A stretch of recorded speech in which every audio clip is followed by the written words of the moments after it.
Hey everybody, welcome back.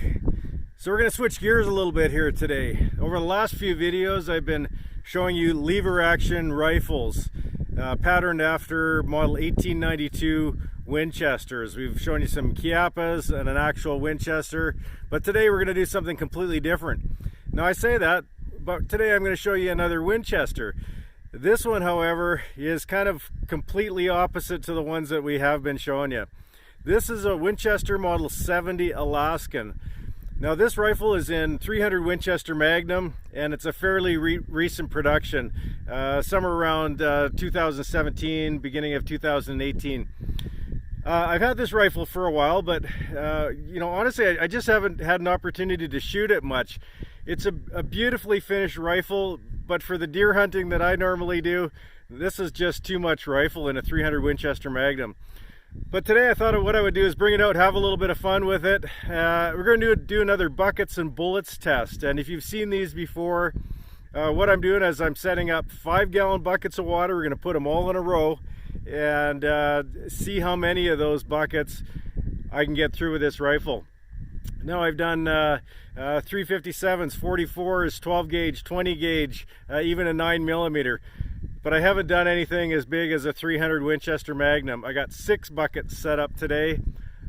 Not sure if I'm going to get through one or all 6. Kind of the testing has been all over the road, just depending on the energy, the size and shape of the bullet.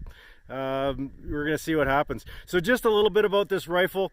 As you can see, Model 70 Alaskan, 300 Winchester Magnum, 25-inch barrel, beautifully finished, walnut Monte Carlo stock. This one's got controlled round feed with a claw extractor, and open sights, of course. I love rifles with open sights. Even though my eyes are probably too bad to use them effectively, to me there's just nothing as classic as a beautifully finished rifle in a walnut stock with open sights on it. Just is nostalgic. So ammunition I'm going to shoot here today is got some Federal non-typical whitetail 180 grain soft points. Now I do hand load for this rifle, but when I do these tests I just kind of use regular off-the-shelf ammunition, something that you guys can get probably wherever you are, just as a bit of a reference point. If we were using a Barnes TTSX or something, I would expect the results to be a lot different than a soft point. So again, just kind of a reference point. This one, 2,960 feet at the muzzle and 3,500 foot-pounds of energy, so it's going to pack a punch. So let's go ahead and put one in there. I've got one in my other pocket here.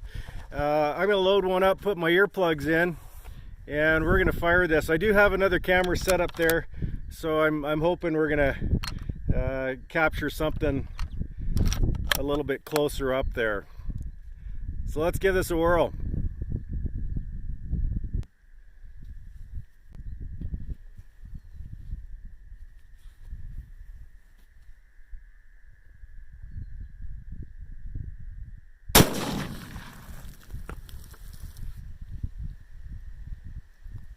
Well, pretty darn interesting. Let's go down and take a look at it. Okay, once again, all that energy completely expended itself on the first bucket and literally cracked that one in half. But also interesting, we've got a hole in the second bucket. And what are we seeing here? You know what? That's it. 2 buckets on this guy. I'm just going to crack the lid off of this one. I left the buckets on this, or the lids on the buckets this time, just to see if that would change things a little bit.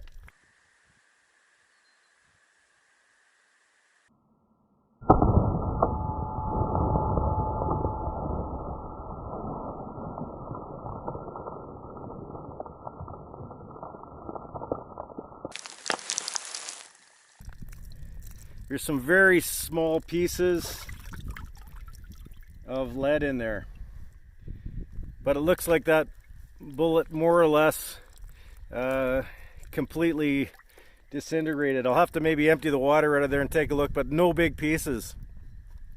So that's kind of interesting. You know, once again, These heavy calibers, bullets with a lot of, and calibers with a lot of energy seem to expend it in the first couple of buckets.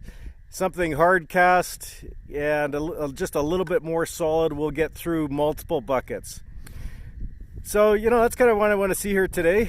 Thanks for watching, guys. If you want to check out the other ones that I've done, as I say, on some 12 gauge, 357 Magnum, 44s, I've got those videos posted on the channel as well.